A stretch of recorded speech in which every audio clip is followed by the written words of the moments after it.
Ai, que calor tá aqui, mamãe querida.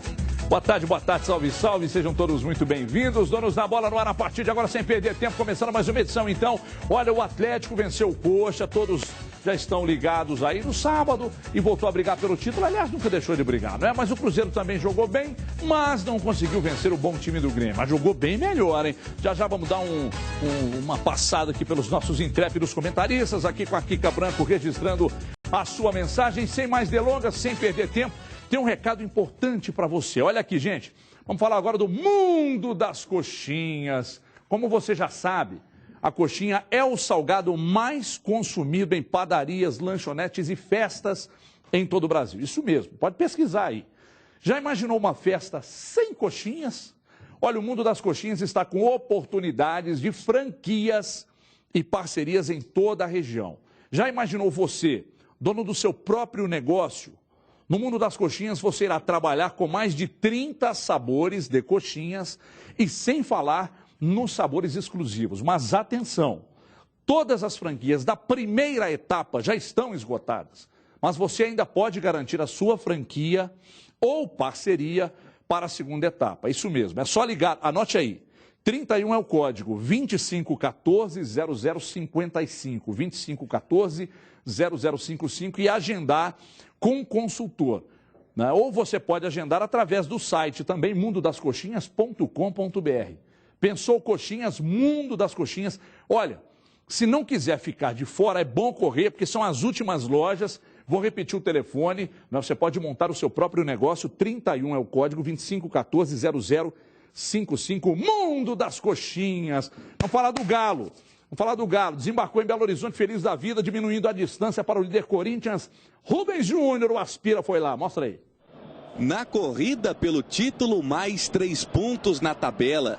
Uma vitória importante para o nosso objetivo, que é se aproximar do líder e continuar nessa briga pelo título. A vitória por 3-0 sobre o Coritiba foi importante também para Lucas Prato. Autor de um dos gols, o atacante não marcava há 5 rodadas. O último gol foi na vitória diante do Vasco, no Maracanã. Importante para voltar a ganhar e aí voltar a recuperar o jogo que a gente havia perdido um pouco. E creo que ontem fuimos muito ofensivos, muito agressivos e isso foi muito bom. Visando a ponta da tabela do Campeonato Brasileiro, o Atlético agora tem tempo para trabalhar, já que entra em campo somente na quarta-feira da próxima semana, contra o Internacional, no Independência.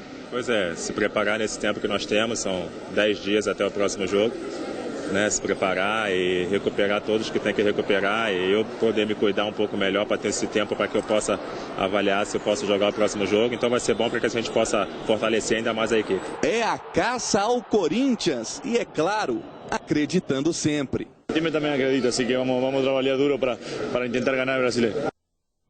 Lucas Prato. O Lucas Prato, para mim, hoje é o melhor atacante atuando no Brasil. Vocês discordam? Vocês acham que é o Ananias ou que é o William Barbie? Eu acho que é o Prato. Tudo bem, Du? Beleza, Everton. Bom, tá bem-humorado hoje? Estou sempre bem-humorado. Vamos com os melhores momentos aí, enquanto eles comentam do jogo da vitória do Atlético. Eu disse, e inclusive postei no Twitter, que o Atlético foi dono das ações desde o primeiro minuto. Até que foi um pouquinho molestado pelo adversário, mas nada que preocupasse. O Atlético foi dono das ações durante quase todo o jogo. Venceu. Dono das ações é bom, hein? Venceu com sobra, né? Mas eu acho que você não gostou da atuação, né? Boa tarde. Boa tarde, Everton. Boa tarde, telespectador. 2 erros de avaliação meus na semana passada. Eu achei que o Atlético ia encontrar dificuldades contra o Coritiba e que o Coritiba ia partir para cima do Atlético. Me enganei. O Atlético foi senhor absoluto da partida, ele controlou o jogo.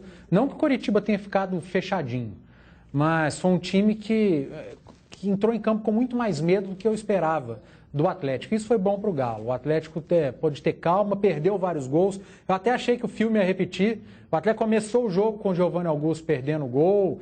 E eu falei, o Atlético vai começar a criar oportunidade, perder gols. E aí chega o Coritiba num lance e marca. Mas não foi assim. O Atlético conseguiu o gol no finalzinho do primeiro tempo. E aí no segundo tempo a gente teve um jogo que caiu um pouco, muito em função que o Atlético cadenciou. O Atlético cadenciou a partida, ele controlou o jogo no segundo tempo, a gente não teve tanto volume de jogo igual no primeiro. Isso foi bom para o Atlético também, porque acabou aos 20 minutos, acho que foi 20 e poucos minutos fazendo o segundo gol, e aí controlou, o Coritiba não teve ação, não teve chance, o time do Coritiba quase todo completo. Então eu esperava que o Atlético fosse encontrar mais dificuldades jogando lá em Coritiba. Sinceramente, eu até no palpitão aqui na sexta-feira, eu achei que fosse dar empate, achei que o Atlético não venceria o Coritiba lá no Couto Pereira. Pessimista nato, né? Não era nem pessimismo, Cadu, e nem questão técnica, era mais psicológico do Atlético. O Atlético se preocupando muito com o Corinthians, o último jogo contra o Joinville, o Atlético muito pilhado. Eu falei, nossa, esse jogo lá em Coritiba vai ser complicado. Mas não, eu achei o Atlético muito calmo. Achei um time muito mais calmo do que aquele que a gente viu lá em Joinville. E concordo com o Olivier Cooper na entrevista dele. O início do jogo em Coritiba foi parecido com o jogo lá de Joinville, porque o Coritiba estava muito pilhado, muito nervoso, batendo, o torcedor do Coritiba querendo falta, pênalti, querendo inversão de faltas. Isso acaba que pode prejudicar a arbitragem. Seu tempo acabou, mas o Atlético soube se controlar, Everton. Me surpreendeu nesse jogo. Para mim não surpreendeu, não, que eu já disse na sexta-feira que seria 3-1. Eu acertei parte do meu comentário, que falei 3-1.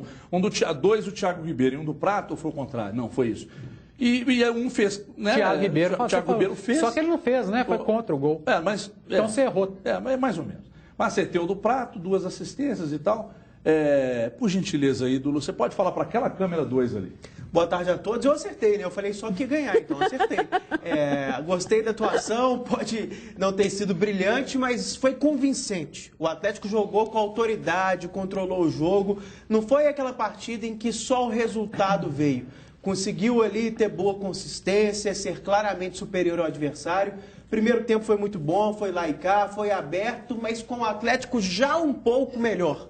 Curitiba teve 2 chances no primeiro tempo, o Atlético teve umas 3, 4 chances claras, mas uns 2 lances razoavelmente perigosos. No segundo tempo, como o Pans falou, o jogo caiu um pouco, mas talvez a superioridade do Atlético em termos comparativos no segundo tempo tenha sido até maior, porque o Coritiba não fez absolutamente nada no segundo tempo.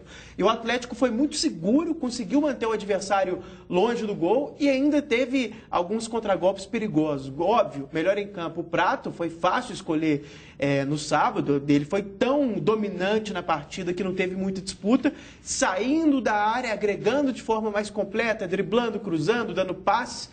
2 assistências, depois fez um gol, até achei que não foi pênalti, mas como já foi no final do jogo, nem interferiu muito no resultado. Eu achei que foi e tenho como provar. Aliás, eu acho que foi, não foi pênalti. Não foi pênalti. E até dá uma certa...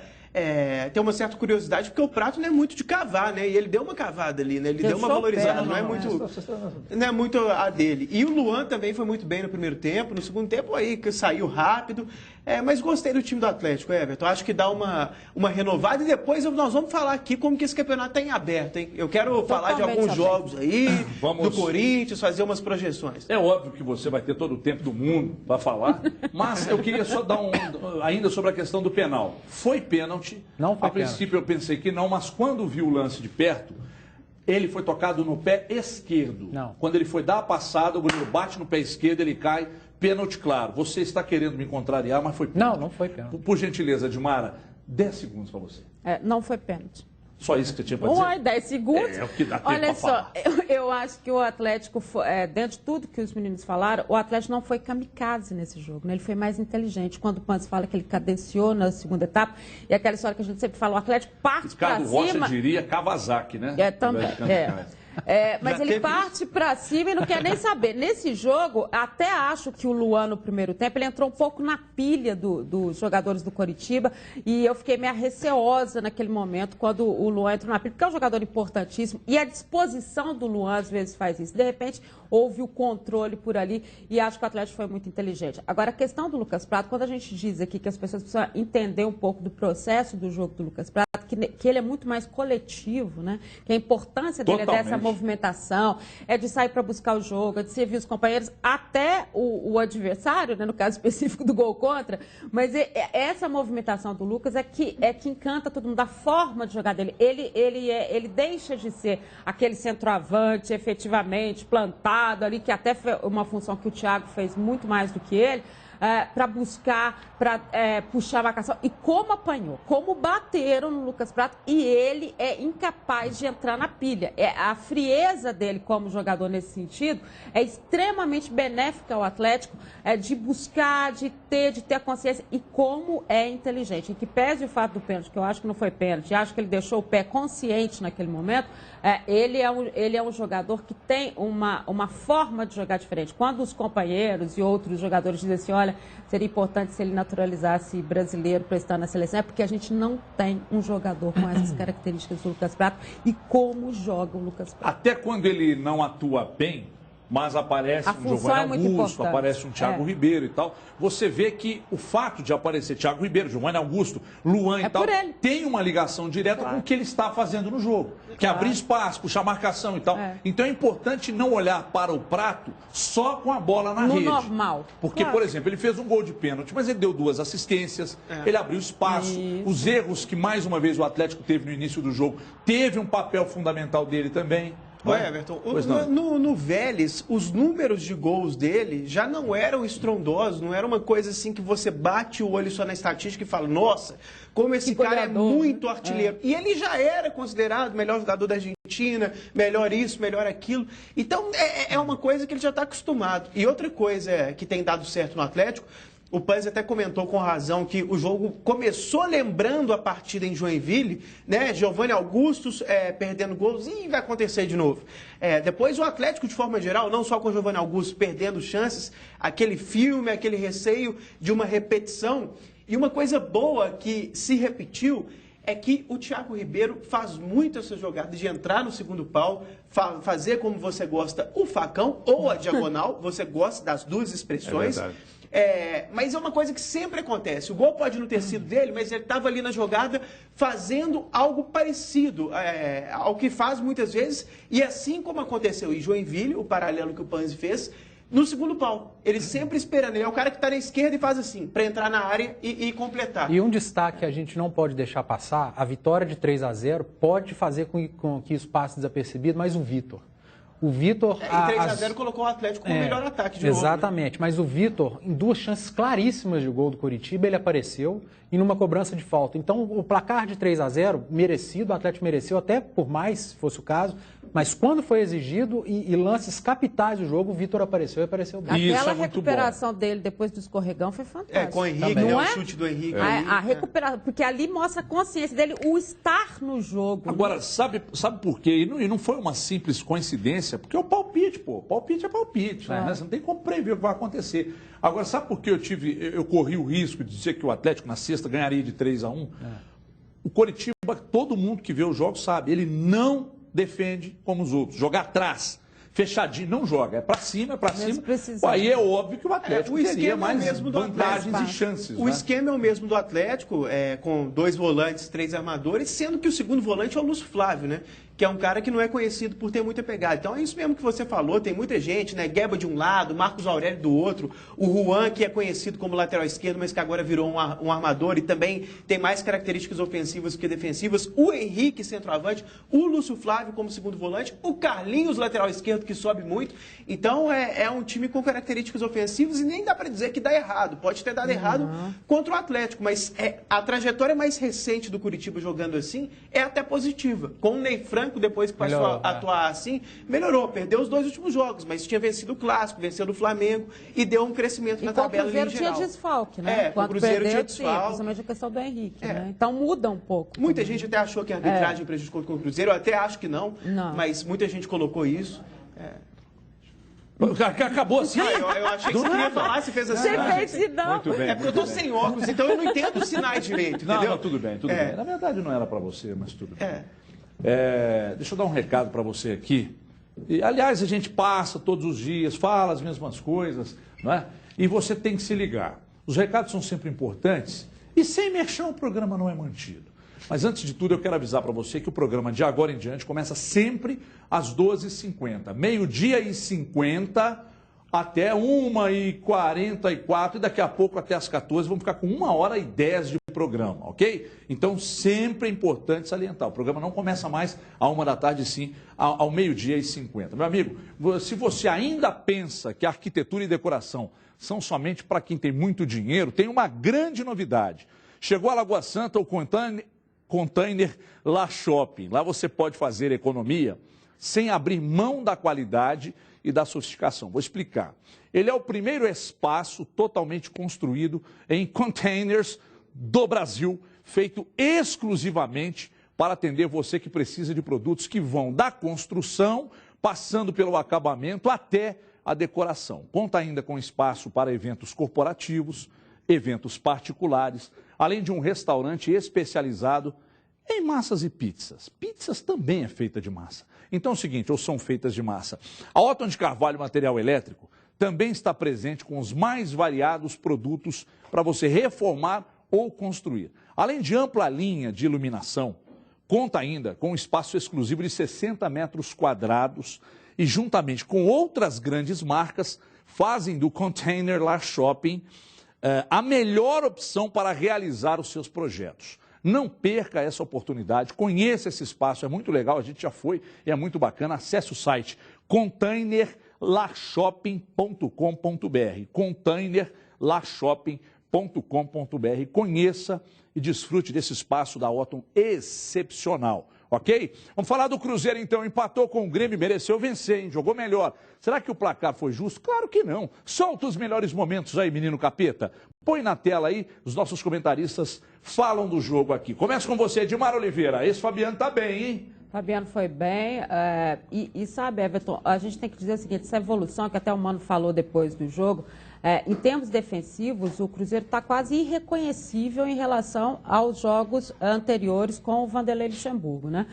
Se tornou uma equipe muito mais segura em termos defensivos, muito mais centrada, concentrada. Eu vi até algumas críticas ao Williams ontem, dizendo que ele é um volante brucutu. Gente, ele é um volante de combate, sabe? Essa expressão brucutu ficou muito anterior, quando você não tinha inteligência. Ele é um jogador inteligente naquilo que ele faz. Ele chega para o jogo e sai porque ele está consciente do que ele está fazendo. Em termos ofensivos, o Cruzeiro criou muito, teve a chance e pecou muito nas finalizações. Ele mandou o jogo todo, diante de um Grêmio que vem aí na terceira posição, que vem buscando a ponta do campeonato, que vem buscando uma vaga da Libertadores. E o Cruzeiro se mostrou em casa uma equipe extremamente consciente do que estava fazendo. Então, em que pese o fato de não ter finalizado tão bem, né, ou de ter chegado e de ter criado, e a pontaria não está assim tão boa, o Cruzeiro mostra uma evolução enorme com o Mano Menezes, o que dá para a gente, saindo dessa situação aí incômoda, e que ainda se encontra, né, em questão de rebaixamento, eu acho que não acontece, o Cruzeiro está muito bem para isso,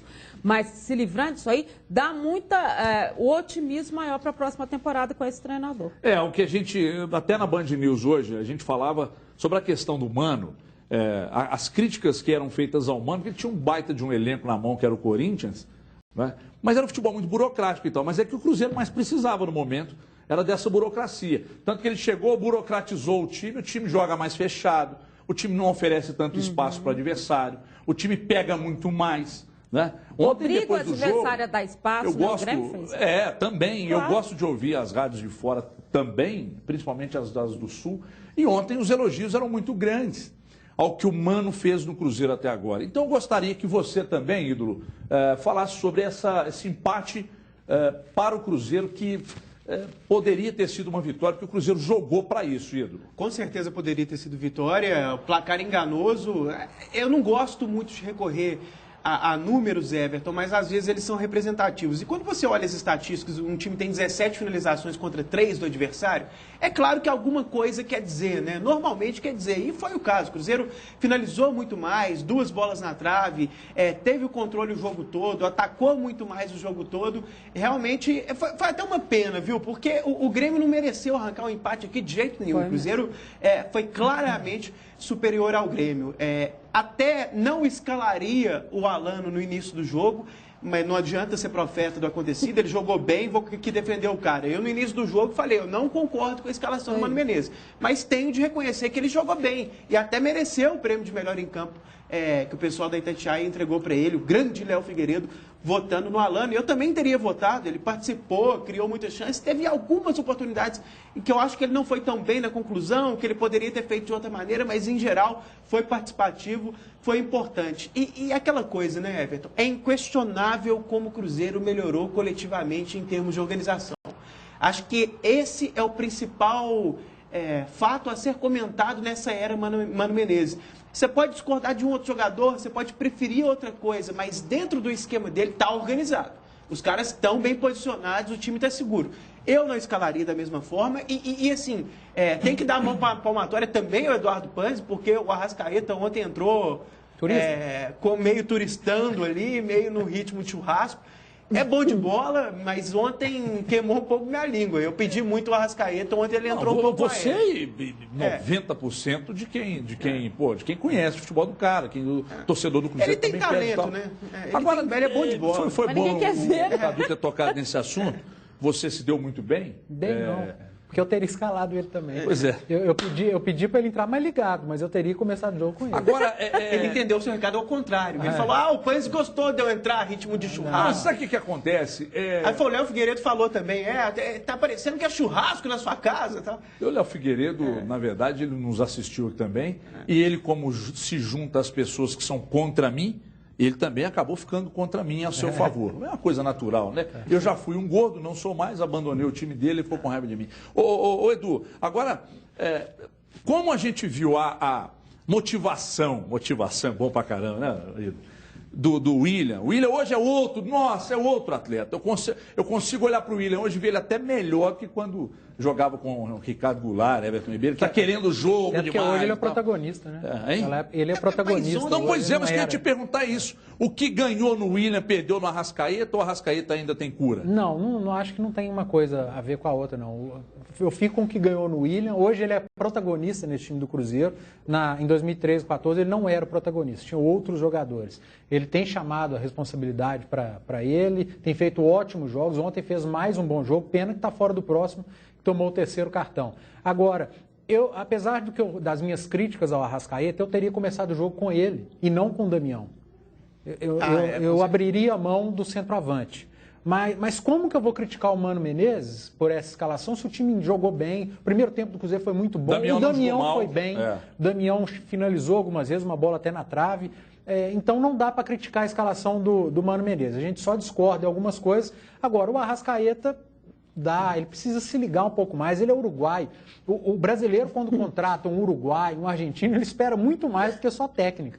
Ele espera entrega. O que a gente falava do Prato aqui, o Prato não se esconde do jogo, o Dátolo não se esconde do jogo, o Arrascaeta parece o escudeiro.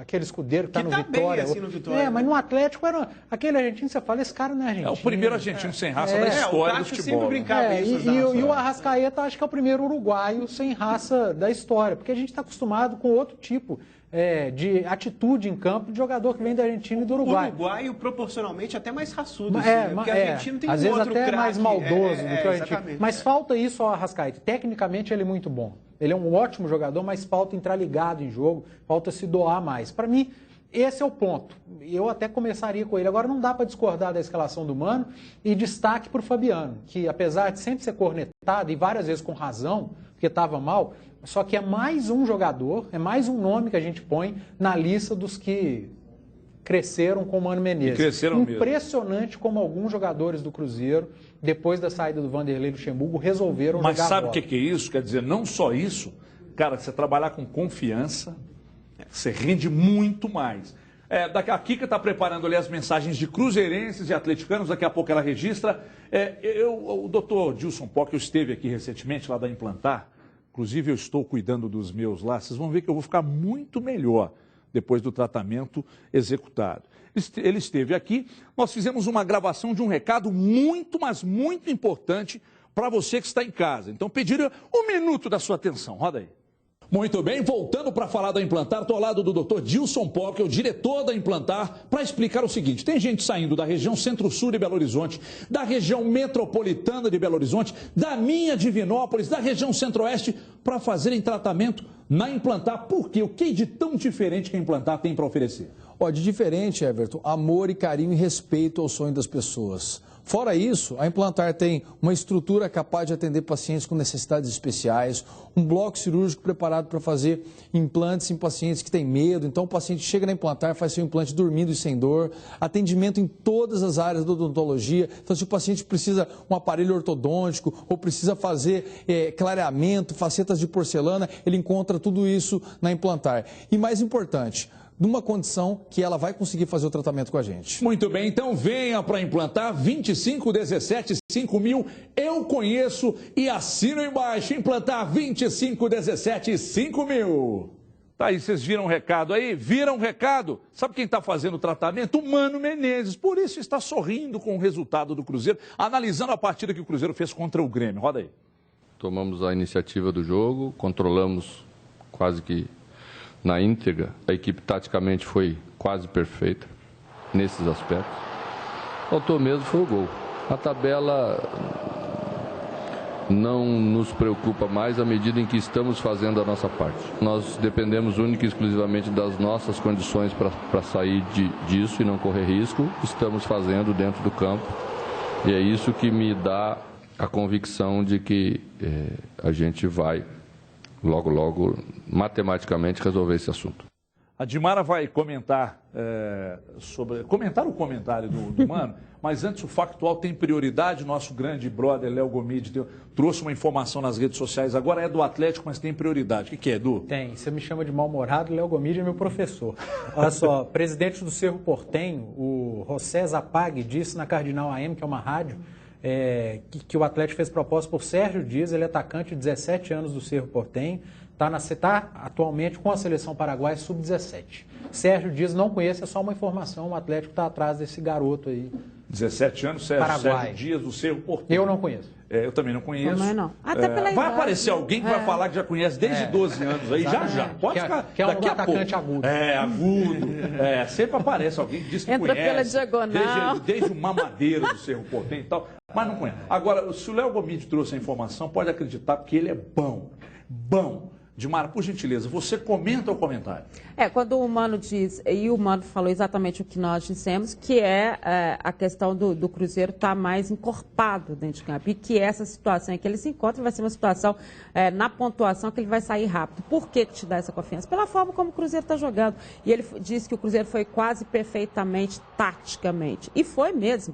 A questão das finalizações é que pesaram um pouquinho ali, mas taticamente você viu uma equipe que passava os laterais, que ele se recompunha defensivamente quando era necessário, que ele ia para o jogo, que ele armava bem, que pese o fato. E aí, Cadu, a gente tem que colocar a questão do Ariel também, né? Como ele está sendo importante em termos coletivos. E olha, vou dizer, quando o Cadu fala não dá para questionar, eu penso também a questão do Arrascaeta, eu acho que o Arrascaeta passa a ser mesmo e eu disse isso na Band News, passa a ser uma segunda sensação para a próxima temporada. Eu não sei se ele vai ter essa confiança para a próxima temporada. O Ariel já parece que ganhou uma vaga com o Mano efetivamente para a próxima temporada. Ele tem sido um jogador extremamente importante nessa questão coletiva e que o Mano tem dentro da cabeça dele. O time dele é muito coletivo. E o Ariel está ganhando pontos com ele nisso. O Ariel, eu falei que estava gostando desse rapaz, vocês já começaram a pensar bobagem. Como vocês são mentes poluídas.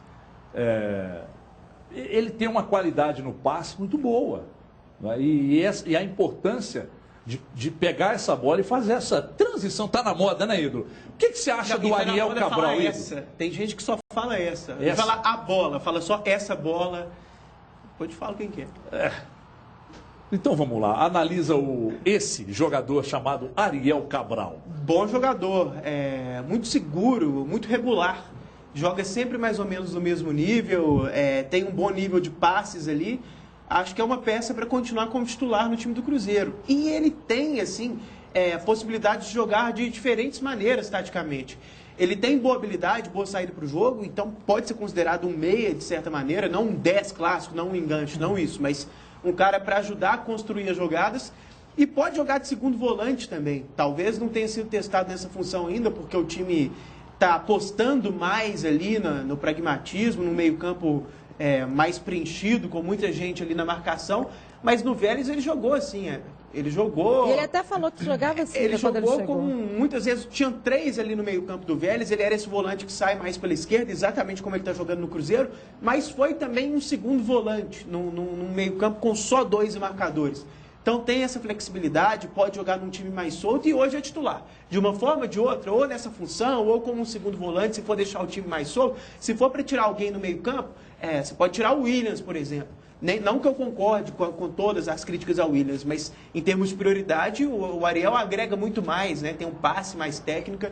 Então, grato surpresa, boa contratação. Grato surpresa sim, né? Porque também não era um cara tão conhecido, né? Mas, e a estreia dele foi um desastre. Nossa, não foi bem. Eu acho que hoje ele é utilizado como esse terceiro homem de meio de campo, muito em função da situação do Cruzeiro no Campeonato Brasileiro. Acho que ano que vem, dependendo de quem o Cruzeiro trouxer, um atacante com atacantes com características de defender melhor, eu acho que o Mano Menezes pode usar o Ariel muito parecido com o que o Levir usa o Rafael Carioca hoje. Que não é um volante que marque muito, mas que tem muita qualidade no passe. Aí pode ser o segundo volante com jogadores de ataque que voltem para marcar. Acho que podemos chamar o Ariel Cabral de um pai de santo experiente, porque ele não erra um passe. Olha aqui. Olha, você dorme acorda cansado, anda estressado, sofre com dores constantes na coluna. Eu vou afirmar uma coisa para você. Colchão não é tudo igual, mas não é mesmo. O único colchão que garante sua boa noite de sono e melhora de uma só vez as dores na coluna, pernas cansadas, insônia e muito mais é o Colchão Oriental J2000. Você vai ligar agora nesse telefone que está na sua tela, 0800 038 2000, vai garantir a sua qualidade de vida. Dormir bem é igual à qualidade de vida. Já parou para pensar que grande parte da nossa vida a gente passa dormindo? Então, meu amigo, só o Cadu que não dorme. 8 horas por dia, sono ideal num colchão desse, você vai ficar revitalizado para o resto da vida, né? Vai melhorar o seu corpo. Um colchão qualquer? Não, é um baita de um colchão J2000. As dores na coluna e no corpo que uma noite mal dormida nos traz, prejudica até o trabalho e outras coisas também, as relações familiares, né? E até mesmo as relações com o marido, esposa e tal. Vamos viver feliz, gente, vamos dormir melhor. Ligando agora para 0800 038 2000, fique satisfeito igual a Dona Maria da Conceição. Ela fala, é mais uma que comprou e está feliz. Veja aí. Meu nome é Maria da Conceição. Eu uso colchão há 4 meses. É bom demais. A minha sugestão para as pessoas que queiram adquirir um colchão desse, compra sim, porque é bom.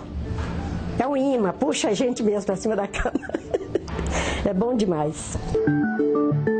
É o largo sorriso de aeromoça que eu falo, né?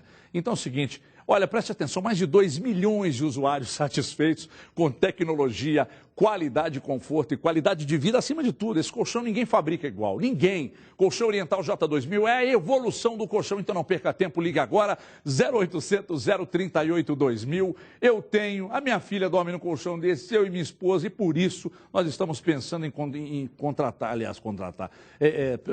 você fica falando no meu ouvido aí, né, e aí... Ó, eu vou encerrar aqui dizendo o seguinte, a minha família tem, é porque o Genta fica falando aqui que ele comprou e está satisfeito, mas tem que esperar eu terminar. 0800 038 2000, Colchão Oriental J2000. Eu durmo bem, você pode dormir bem, porque quem dorme bem vive muito melhor nesse que é o maior do mundo. 0800 038 2000, vou ali ligar para comprar mais um para dar de presente pro Cadu e volta em 2 minutos. É rapidinho, intervalo de 2 minutos, tá, pegadinha do malandro. 2 minutinhos só, na volta Kika Branco e a atração. Até já.